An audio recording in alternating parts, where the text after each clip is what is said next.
This is ContactTalkRadio.com. Consciousness in action. And you are taking action into your consciousness by tuning into Contact Talk Radio. And on TuneIn.com, Ping.fm, and Upsnap Mobile. Contact Talk Radio.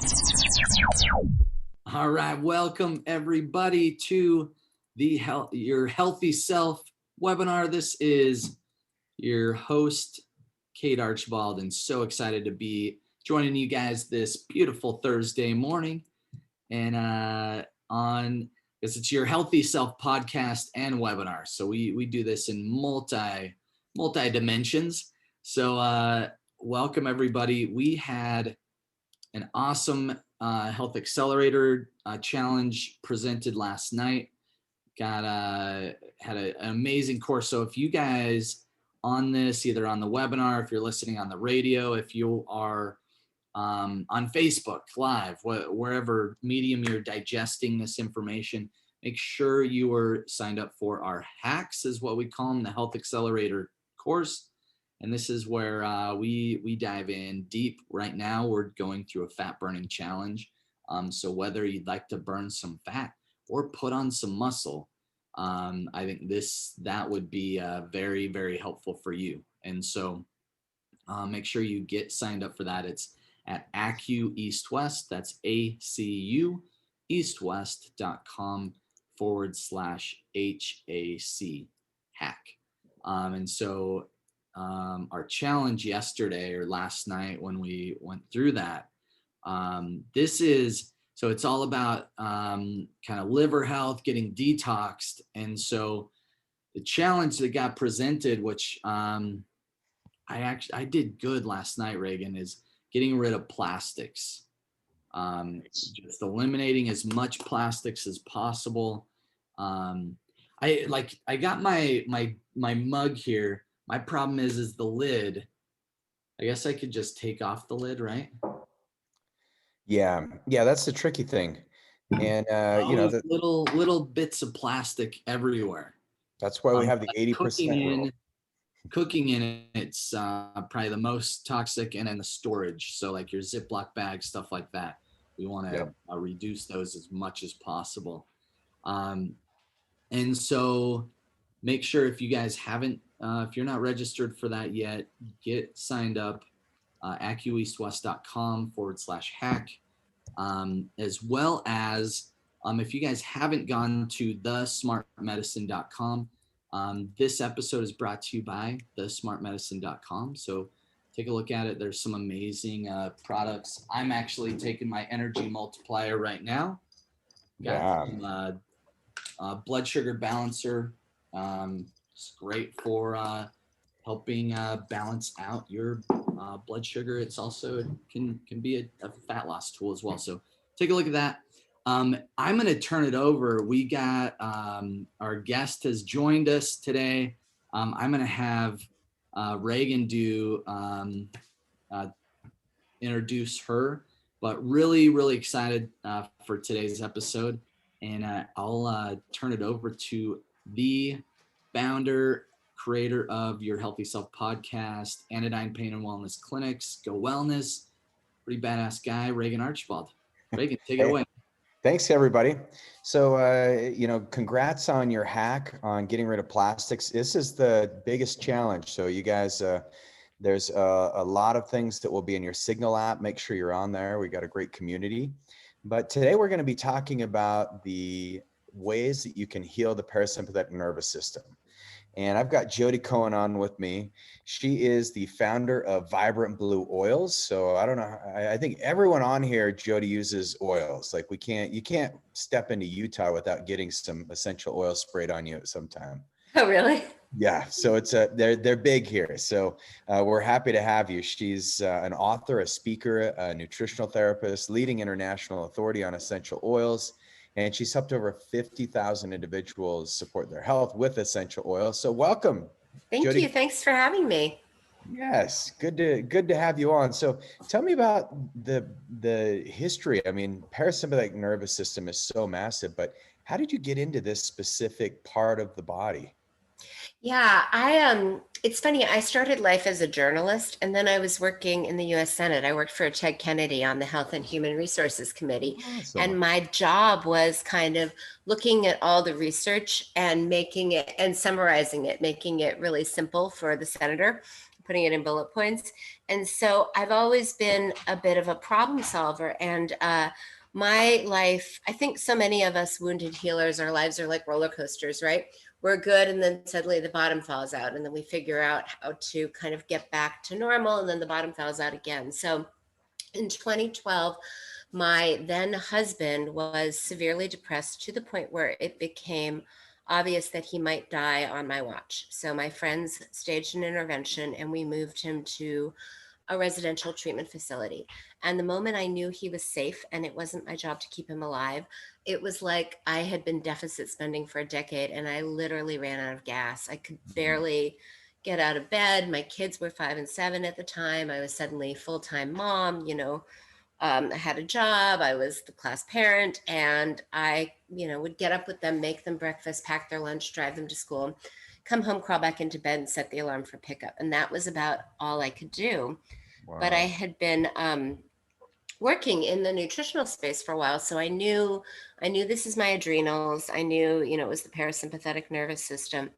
And I kept trial and erroring. I kept thinking, well, this adaptogen is supposed to help. This glandular is supposed to help. Nothing that I tried really, they didn't hurt.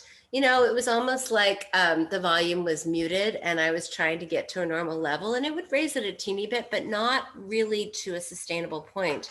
But fortunately, I had just helped a friend with a fundraiser. And as a thank you, she brought me this huge box of essential oils. And when she came to drop them off, she said, you've been so high stress, which means high cortisol, for such a long time. And high cortisol means high inflammation. I bet your gut is just toast. And whatever you're ingesting just isn't getting assimilated. So oils are cool because you can smell them, you can put them on your skin. And Yeah. that made sense to me. I thought, well, that's reasonable. And I knew that there were kind of topical remedies that you could apply to the adrenal glands.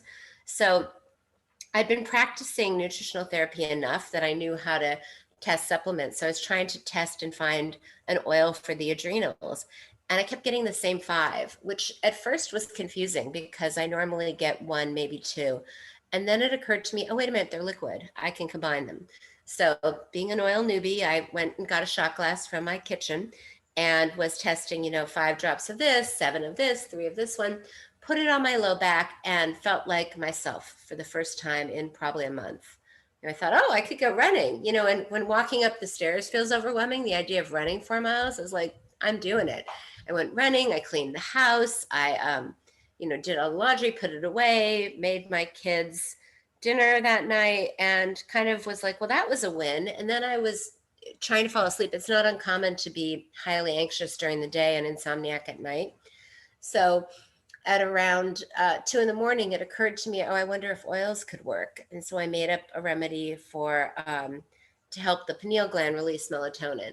And I kept playing with it. And the vagus nerve, I was a long time yoga girl, so I knew how important the vagus nerve was. And I kept playing with how do I use oils to kind of calm the vagus nerve. And because it's calming, it's parasympathetic, I was thinking, oh, lavender, chamomile, calming oils. And then I stumbled upon some research by a New York neuroscientist named Kevin Tracy, who was basically using a pacemaker-like implant kind of right behind the earlobe on the mastoid bone where the vagus nerve is most accessible to the surface. And it was literally like an electric shock to the vagus nerve and stimulatory. And when I saw that, I thought, oh, wait a minute, stimulatory. Oils can be stimulatory. We know this because if we put them on, it might make the skin hot. It might, feel painful or intense. And so then I started playing with using stimulatory oils in that area. And that's when it really took off. And I realized, oh, wow, I can use and blends, it's chemistry, like clove tested. Clove is an amazing oil and it has unbelievable chemical constituents. But it takes about 20 minutes to get through the skin. So when you combine it with lime, which has really small molecules, it gets in faster. It's like an acupuncture hit. Oh, So, that's awesome. yeah, thank you. So you were able to not only test it on yourself, it sounds like you put some essential oils right on your adrenals. Is that what you mean by your low back? Yeah. So for people that are listening that don't know, the adrenals sit on top of the kidneys. The kidneys are about the size of your fist, and they line up with the very bottom rib. So if you just put your fist on your back and kind of put an oil on the top of the fist, that's hitting the adrenal glands. Yeah, that's great. So do you remember what oils you used? Yeah, it's actually evolved to be our adrenal blend, and I give the recipe in the book, or people can grab it on our website. Essential oils. What's your book called? Essential oils to boost the brain and heal the body. Okay, cool. Yeah, longer title than, the publishers have their own ideas of what they want, but basically it's this idea. It's kind of taking oils out of the realm of woo-hoo and airy-fairy, and really sharing the research and the science behind them so that everyone can understand exactly why they work chemically, what they're doing in the nose and the brain when they travel through the skin, when we use them on acupuncture points, and then kind of sharing what I think are the 5 imbalances. One of the things that, we all go through a journey, right? It's a learning curve. And originally I thought that everyone was different. We're all bio-individual. No two people are the same. And then I started seeing a lot of people with the same issues, and they'd come in, a lot of them had autoimmune or Lyme or whatever, and they'd declare themselves very complicated. They'd have a file folder of their test results. And what I began to realize is those are data points. And I would start asking, like, how's your sleep? Can you fall asleep? Can you stay asleep? How's your stress through the day? Do you ever feel anxious or overwhelmed? How certain things that indicate drainage. How are your bowel movements?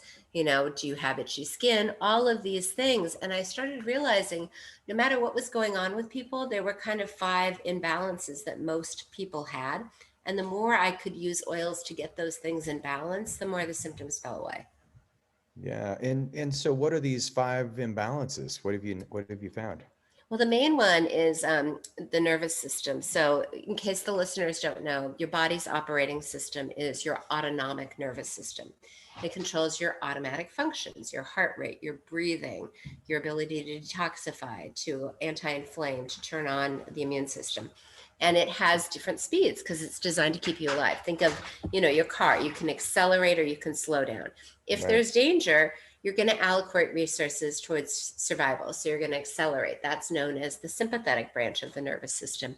And blood is literally routed away from digestion, detoxification, all of these things. And ideally, there's some kind of physical danger, predators chasing you. You survive, you shake it off, and you shift back into the safety stage, the parasympathetic stage. Sadly, thought-driven stress, anticipatory stress, like worries about finances, relationship, health, the state of the world, all of these things can trigger the same sympathetic response. And so most people get stuck there. And it's a little bit like trying to bike up a hill. I live in Seattle. We have very steep hills in high gear. You're just in the wrong gear. Your body isn't detoxifying. It's not digesting your nutrients. So it's really hard to bike up a hill in the highest gear. It's really hard to heal and restore and repair your body when you're in the sympathetic nervous system. But the cool thing is that the vagus nerve, cranial nerve number 10, is the on-off switch between sympathetic, parasympathetic. And it also is kind of the information highway from the brain to the body, brain, starts at the base of the neck, splits, is most accessible right here behind the earlobe on the mastoid bone. And that's a really powerful acupuncture point. You can use needles, you can use stimulatory oils. It's just an easy, natural, kind of cost-effective way to help your body gear shift so that suddenly you can digest your food, you can start to anti-inflame, you can detoxify. Yeah, and that's On Me On is in your gallbladder channels right there, right by your mastoid process. Common point, we needle. So what oils would you use on that point? The 2 I like are clove and lime, and there's a number of reasons for them. The way I test is I kind of formulate out of intuition, and then I reverse engineer and test and figure out, why does this work? So clove is really high in this constituent eugenol that's pretty amazing for a lot of things. It's high in antioxidants, it's high in healing, but the thing that I actually think works the best, the reason I think it's so powerful, most people don't realize that oils help to remove stagnation and congestion. And this is a really key point of stagnation and congestion because it's a heavy intersection in the body. So the vagus nerve travels down the neck. There's a lot going on in the neck. You've got your lymph, your vascular system, your muscles, your structure, your nerves. And then also you have, the mouth is the most toxic place in the body. It's where all the internal things are coming in. You also have metal amalgams that might be off-gassing and cavitations and other things. So all of that garbage is trying to drain along your jaw and then down your neck to get out of your body. If lymph is congested and things are backed up, that sits for a long time. It can be uptaken by the nerve.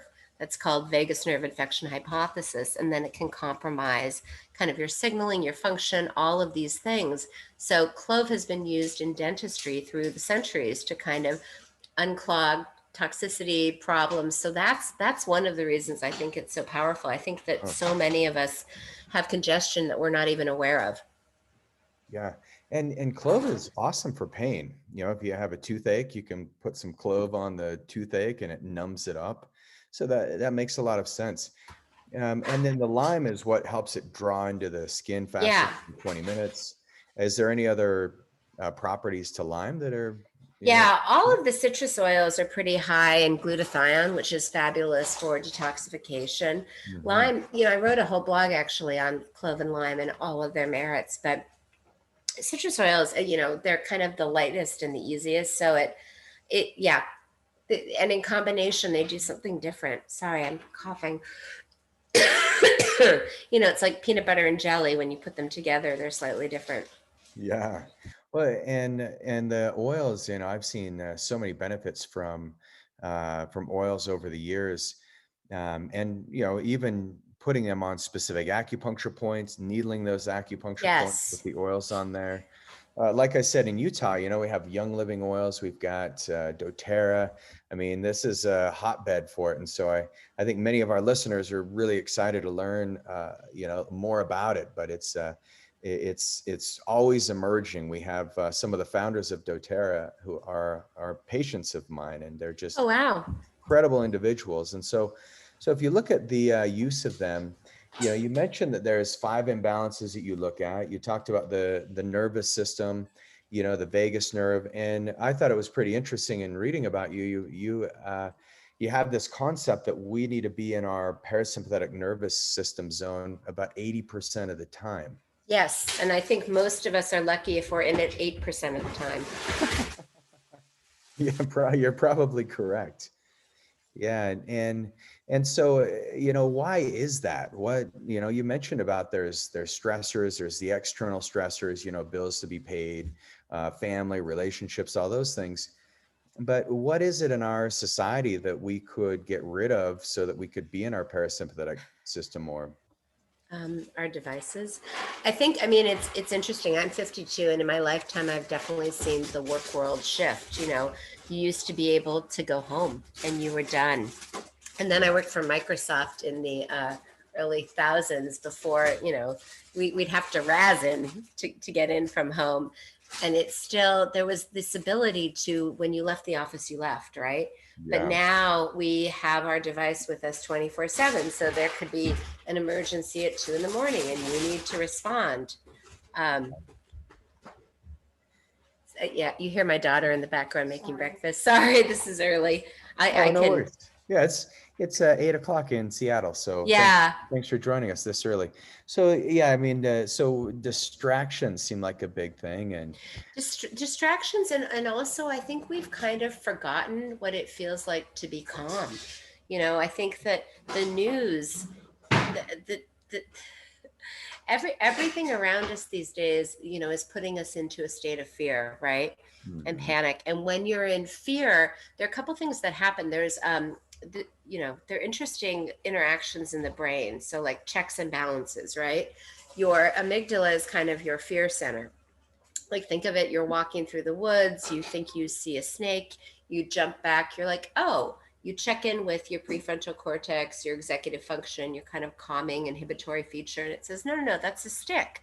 So as long as that communication flows well, you're able to calm yourself down and not overreact to every little stick that you walk by, right?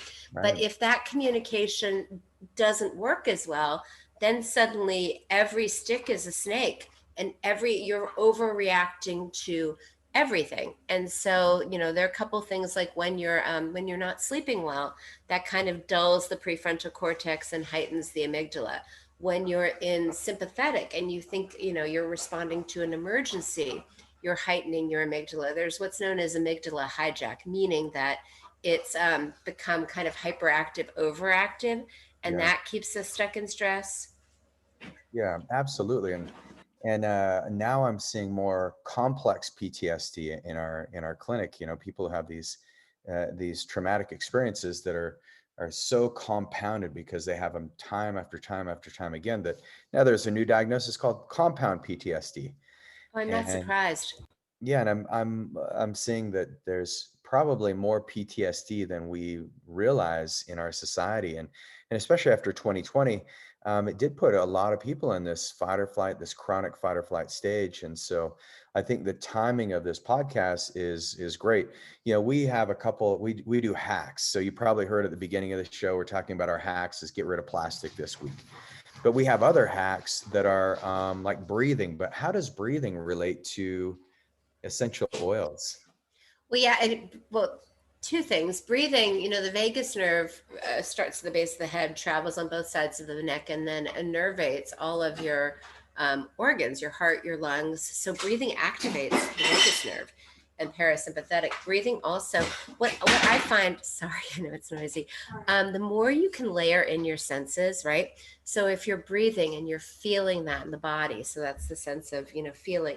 And then if you layer in a smell, it just, the more, I think one of the problems is we're so in our head and not in our body. So how do we get in our body, our five senses? How do we activate our five senses? Smell is actually the most important sense because it keeps you alive. We smell food, we smell water, we smell predator odor. It has kind of a specific, a more direct access to the amygdala. All of the other senses are routed through the thalamus first. So I think that you can combine, they're great deep breathing exercises. I like the box breathing where you exhale for longer than you inhale, because the exhale is what's activating parasympathetic. But if you can, it doesn't need to be. One of the things I try to do in the book is share very, very specific oil recipes. So for example, if you're already using Young Living or doTERRA, I give you the recipes, you can make your own. It's just a different way to use them. And I focus primarily on blends because I do think that Young Living and doTERRA and all the other companies that are out there, they feel, like if it's not broken, don't fix it. Like there's no need to reinvent the wheel. So they're doing a great job creating single oils, and they create some blends that are kind of focused on symptoms. What I'm really trying to do is use oils to support underlying organ systems and root causes so that you can return the body to balance. And then once it's in balance, it heals itself. Yeah, I think that's a brilliant insight. I mean, that's in Chinese herbal medicine, that's always been the premise, is it's not a singular herb that's going to knock out the infection. However, there are some singular herbs that can absolutely do that. But when you have the blend, you get a much better result because plants are synergistic. And so plants activate, it's like you put two plants together and it's not, now you have 1 + 1 is 2. You actually multiply it where, that those two plants maybe turn on 100 different pathways instead of just singular pathways. So I think there's some definite overlap with the essential oils. So if you look at the meridian channels, we've got the heart, the pericardium, and it sounds like you're familiar with that. I saw you pointing to some of the acupuncture points.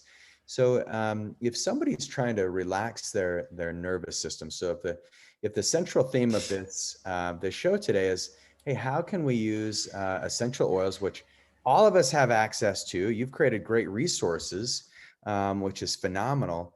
But what are some things that people could do right now to help get in more of a parasympathetic nervous state? Like what are some If you know the meridians, maybe you could share some meridian points. They could put some, clove and lime on, right under your masseter here, that big bone behind your ear. That's great. That's an awesome therapy. Anything else that people could do right away with essential oils? Yeah. And I like easy hacks too, because I've noticed, Datis Karazian has all these great vagus nerve stimulation techniques, like gag yourself with a tongue depressor, gargle. Compliance was zero. No, coffee enema. They're like, yeah, I'm not doing that. But if I say, like, let's just take an oil, all you need to do, like, whenever you're stressed, flip it and go like this. They're like, I can do that. That I can handle. So it has to actually be actionable. But the way I look at it is kind of ground center shift, right? So grounding, parasympathetic helps you ground. Putting oil is actually on the bottom of your feet. Like, this is one reason that I think vetiver is such a great oil for ADD, because, vetiver has really deep roots in the earth. Anything like trees, cedar wood, frankincense that comes from trees, anything that you can kind of put on the bottom of your feet, especially if you, for me, I'm prone to anxiety. So the way I experience is I'm very ADD. It's like, I can't focus on anything. I'm all over the place. And so grounding, in the summer, it's easy to kind of walk outside, but in the winter, just putting a grounding oil on the bottom of my feet. And there's so many reflex points on the bottom of the feet. You can really drill down and get complicated. And I put a whole chart on the reflex points in the book, but if that feels like too much, it doesn't matter. Just put it on the bottom of your feet. That'll really help you feel centered. Cedar wood, frankincense, vetiver are good ones. Lavender works for everything. And then center. I've gone through my own grief journey. And one thing that I noticed, grief to me is like waves. Sometimes it's like a tsunami. And when it is rose oil in particular, they say it has the highest frequency. There's something about rose and jasmine and the other flower oils for the heart. Just putting it over the heart, or you can put it on, I like the 2 pericardium points. Those are good. And, even just if you don't have oils, like gently massaging under, the rib cage, it just kind of helps to trigger things. And then shift, smelling things. Citrus oils, I think, because they're the lightest, they're super uplifting.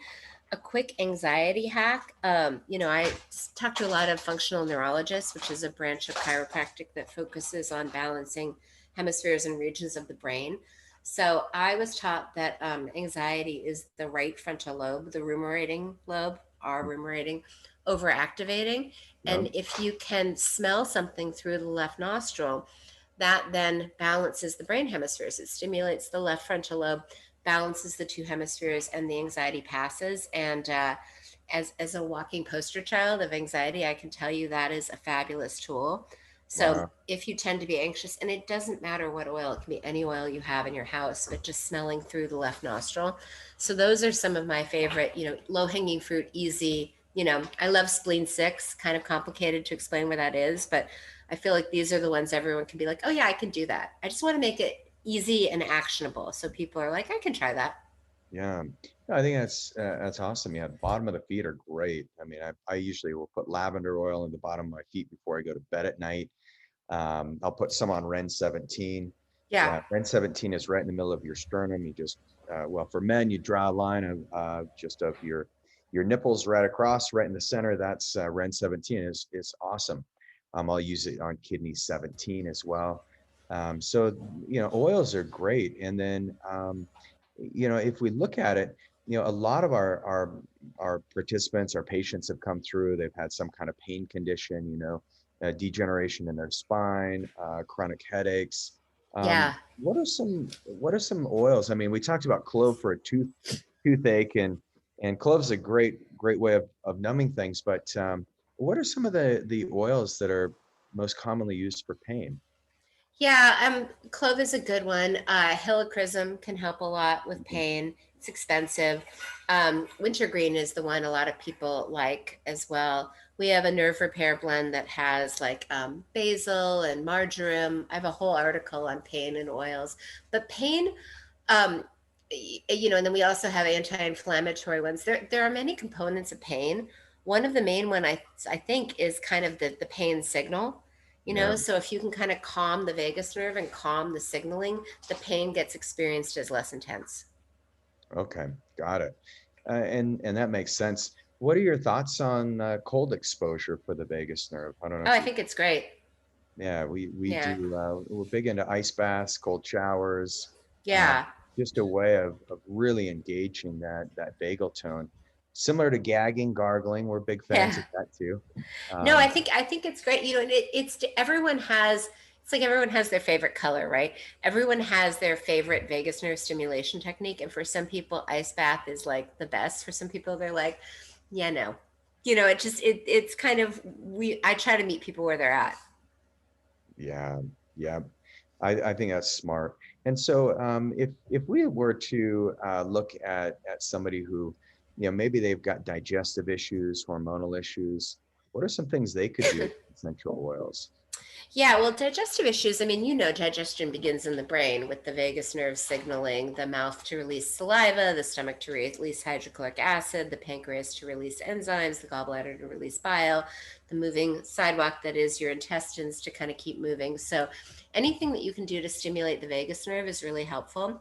And then the other place where I see digestion really being challenged is the gallbladder, especially for women, you know, that have maybe had a child or two and their hormones might not be leaving the body. The gallbladder releases bile, which helps you emulsify and break down fat. It also carries out old hormones, and sometimes that is a bottleneck, you know, for eliminating toxins in the body. And so oils are actually really great for the gallbladder. We have a gallbladder blend, but black seed oil is kind of amazing. You can topically apply it over the gallbladder. Castor oil is great for the gallbladder too. I know that's not a popular carrier oil because it's messy, but it does work really nicely with oils. And then there are oils that you can use to support your pancreas, so enzyme releasing functions. Wow. And what are those? What are the specific oils? Yeah, I give the recipe in the book. It's a lot of geranium and rose geranium and anise seed. And I mean, you know, basically Combination, what's that? combinations of oils, it sounds like. Yeah. And what my goal is, you know, I don't think, like, I suspect all roads lead to Rome. There are a lot of ways that you can work with oils. There are a lot of combinations that you can use.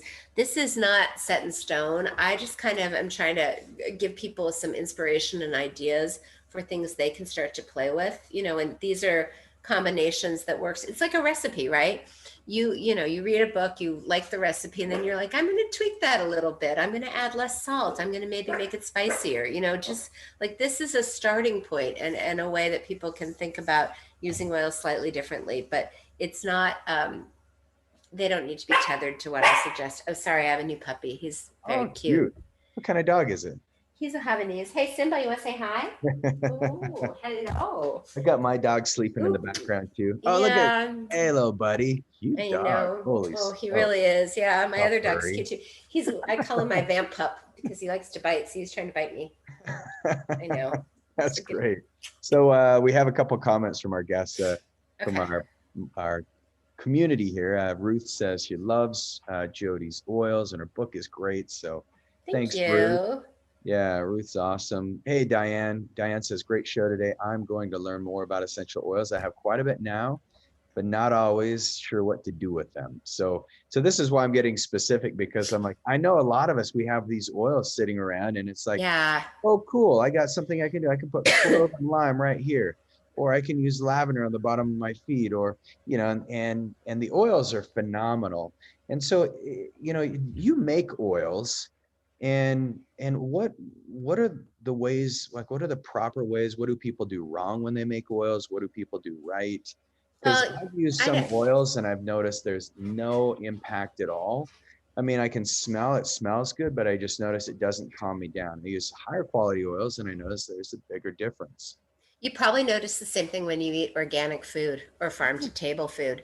Yep. It really has to do with how it's grown, you know, and the nutrients that are able to get into the plant and then the way it's harvested. So that's what I really try to do is focus on organic because, you know, they're the highly concentrated essences of plants. And if you're concentrating pesticides, that's not as clean of an experience. And then I also have noticed like different altitudes, like lavender, right? The higher altitude lavender, I think, is more potent than lower altitude. I live right near I live in Seattle, and there's a lavender farm area called Squim that's about 2 hours away. And they have a big lavender festival where they harvest the lavender. And I try to go every year because it's always fast. It's like chocolate, right? There are a million kinds of chocolate. There are a million, you can have it really dark, you can have it really milky. Lavender, there are big variants. And that's one thing I noticed too, like especially frankincense, there are 3 different kinds. And the one Amman that everyone thinks is the best, that never tests. It's the Boswellia that always tests. So it surprises you sometimes what shines. But I think when you can, try to buy organic. Yeah. Okay. So that's a big difference. So the organic, where it's grown, the altitude. We're hiking at Snowbird over the weekend with my family. They're like, "What do you want to do for Father's Day?" I'm like, "We're going to go have fun in the mountains, and we're going to go on a crazy hike, and there's going to be no complaining." I always have a challenge with my teenagers. So I'm like, they know if they complain on the hike, we're going to be hiking like twice as far. So they just get out there and they enjoy it. And awesome. And it seems to just create a better energy. I mean, my boys are rolling boulders down the mountains and just having a blast. My daughter's like way ahead of us. But I was eating all the sage up there because the sage smelled so good. It was like, I've never had sage that tasted it. It was sweet. And then it got really bitter at the end, but it smelled incredible. It's so fragrant. And so I see what you're saying about the elevation is it changes the taste. I mean, just like wine. Because it's closer to the sun, and so it has different phytonutrients. Yeah, it's really amazing. Yeah, smaller growth cycle. I mean, it gets cold at night, so the plant has to be a little more resilient. Yeah. So that's one of the ways you source your oils. Yep. Yeah. That's great. And so if people are looking to, like at the high quality, you mentioned organic, figure out where they're sourced from. Is there a place on the globe? I mean, you mentioned Squim. We have big lavender farms down in Mona, Utah, just about an hour south of Salt Lake. It's gorgeous. I've ran little like half marathons through their lavender fields, and you just smell lavender the whole time. It's such a cool experience. But what are some other sources? Where like are you going to South America at all, or? Blue tansy comes from Morocco. Helichrysum comes from Corsica. I mean, it's kind of certain oils come from certain places. It's funny. I grew up in Seattle, and then I lived in New York for a while, and they're both known for their apples, but they're very different apples.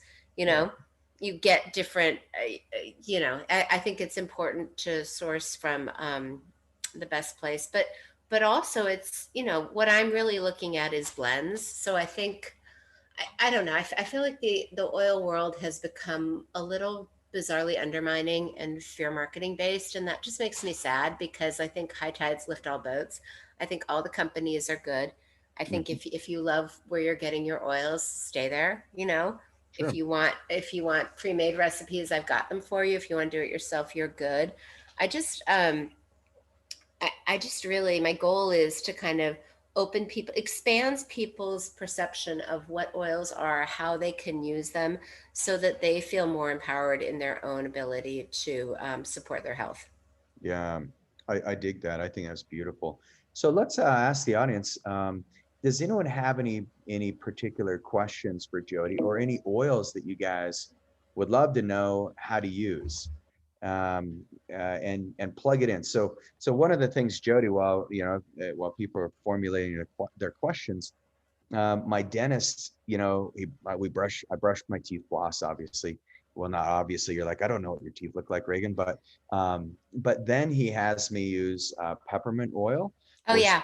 Oil on a gauze pad and just clean off the biofilms, and it's just the coolest way to brush your teeth. That's fun. Yeah. Are there any other oils that I could use that might be even more beneficial? I wouldn't use it. I mean, I like to do oil pulling where it's like a half cup of coconut oil, and then I use like 30 drops of peppermint and put it in those little candy trays in the fridge. That's and then just pop one in my mouth. Yeah, that was Katie Wells from Wellness Mama's recipe. I included it in the book, but I want to give her credit. But the ones that I've played with, I like peppermint the best. Cinnamon's also good. It's a little spicy. And then some people really like clove. Like I have a good friend who lives in London who loves clove gum. I think that's super weird, but she loves it. And, That would be me. I love clove. Yeah. I just chew on a little like little stick of clove and love it. Okay. So you put that in with just your coconut oil. Yeah, and then I make little candies and just pop it in, and you swish it around for like 10 to 15 minutes and then spit it out. And what's cool about the microbes are fat-based, and so fat likes fat. So if you're swishing oil around, it kind of like a magnet just pulls the microbes out of the gums, out of the teeth. I've never had a cavity, but my gums are a hot mess. I look like a horror movie sometimes when I go to the dentist. And it was getting to the point where they're like, we might have to refer you out. It's getting a little too bloody. And so I'm like, let me just try this natural solution first. And I did the oil pulling for a couple of weeks and went back in, and they're like, that was amazing. No blood. I'm like, good. Yeah. Calmed inflammation in the mouth. It's crazy, isn't it? Yeah. I love oil pulling too. Sometimes it makes my throat feel kind of weird. Oh yeah. You're swishing it and it can get kind of thick, but yeah, that's another great way. So you can use a variety of oils. You can use clove, you can use peppermint. Yeah. I've never put the oils in the coconut oil, and I think the essential oils would make it a much better experience. It is, because that's the issue with oil pulling. Everyone's like, sesame. I don't know, like it kind of, it didn't taste good. And that's kind of my point. Like I interviewed David Perlmutter for this summit I'm doing. He wrote Grain Brain, and he was saying, yeah, you can't have people start with diet. You have to, in order to help people, you have to go to medical school, then you have to evaluate them, then they actually have to execute what you're telling them to do. And that's where it all falls apart. Because most people know, like, I should be eating more vegetables. And they're like, but I like cookies better, and it just, you have to make it taste good. You have to make it easy. So like if it tastes like a peppermint patty, they can handle that. If it tastes like sesame oil, they're like, No, I think that's great. And Dr. Perlmutter is awesome. That's some good advice. So and essential oils, I mean, do you have like an emergency kit that you carry in your car or anything that you? Well, they're so little. I put them in my purse. Yeah, I've got my favorites. Parasympathetic. This is actually histamine, which is good for like seasonal allergies or if you're getting a mold exposure. I have one for circulation that I like. I just feel like it enhances brain energy. Frankincense is a favorite. Peppermint's a favorite. Lavender. Yeah. But yeah, I mean, that's another, I kind of feel like everyone gets to decide how much salt they put on their food, how much, whatever they choose to put in their coffee. So it's this interesting balance of giving people suggestions and then staying out of their way so that they can feel empowered and feel like they're making the best choices for themselves. Yeah, my wife has those little, it's like an essential oil diffuser that she puts in the vent of the car. And so it just like pumps out essential oils. It's really cool. And then she's got little essential oils, in the glove compartment or in the little dashboard down in the pocket of the cars. So, I'll be driving. I'm like, I don't know what oil this is, but I'll smell it. And it relaxes the nervous system. Exactly. So eucalyptus is an oil that we use a lot. So we have an oxytocin blend that we use called Zen. And it's meant to pull a person out of that total stress response, feeling isolated. We started using it a lot last year. And what are your thoughts on eucalyptus? And, you mentioned how the olfactory, just activates the brain so much quicker than if you're doing something orally or an injection. But what are your thoughts on eucalyptus? I think it's very, very powerful, so powerful that you have to be a little careful. It's like one of the hot oils, meaning that it can feel hot to the touch, or you wouldn't necessarily put it on your throat without diluting it. There are 3 different kinds, and I think they're different. I mean, I think it's fabulous, but it's kind of like, people think oregano is fabulous, but I wouldn't have them be drinking it by the gallon, So it's awesome, but just be careful, less is more. Yeah. Yeah, no, it does. It's a nice vasodilator. It does sting a little bit. Yeah. But holy smokes, it clears things up. And do you have any favorite peptides you use intranasally? Do you use them as a spray? Or do you just I don't really do. That's not my core competency now.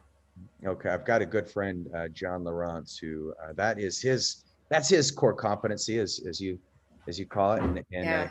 he's mixed a lot of really cool peptides in with essential oils, and it just makes for a pretty incredible experience. I think that's smart. Someone was saying that peptides are actually what works with long haul COVID. So that's a good combination. Yeah, we use a peptide called Selenk, and and if you use Selenk, you can mix that with the oxytocin and the eucalyptus blend, and it's really powerful. Cool.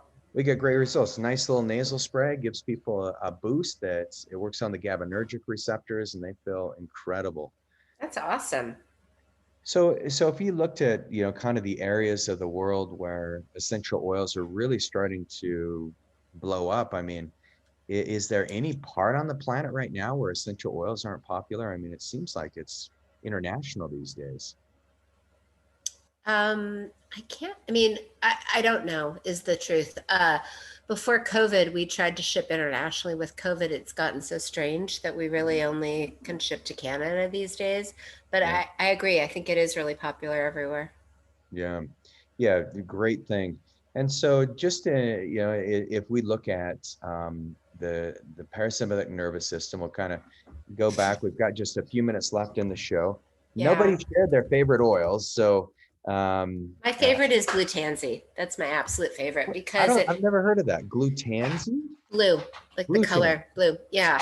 It's from Morocco, and it's great because it's fabulous for kind of lifting emotions. Like for people that get for so many of the women who don't allow themselves to get angry, so we stuff our anger and then it comes up as like an angry liver. It's really good. It just helps us to move through. Okay, that's great. Yeah. So And it's it's more also of really good for histamine. that's awesome. And it sounds similar to buplerium, or are there essential oils for buplerium? I don't know. I don't use I that one, hope. but Okay. Sounds very similar. Ruth's favorite is frankincense. Love yeah. that. Diane asks, where would you put blue tansy on your body? I was just putting it on. I like to put it kind of behind the ears or at the very back of the head, because what I find is, histamine, it just kind of opens up your respiratory ability, or over the heart. It's expensive though, and it's quite blue. So just be careful. It's a little cobalt. And so it can stain your clothes. Is that what you? Yeah, the other points I like, the liver point between the toes. I like that point for it. And then I like spleen 6 for the blue tansy.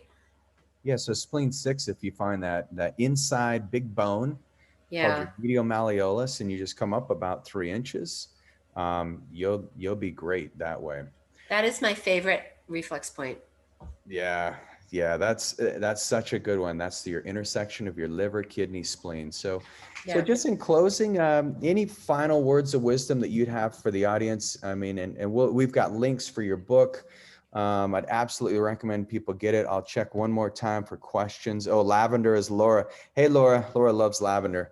That's Laura. one of my favorites too. So Me too. I mean, I think the one thing that I would remind people, I think so often we feel completely disempowered and like we have no control over the world. Like it used to stress me out when people would say like, oh, you're just stressed. And I'm like, I guess I could go to yoga, but I still need to go home and clean the house and make food. It's not like my life stops, so I can relax.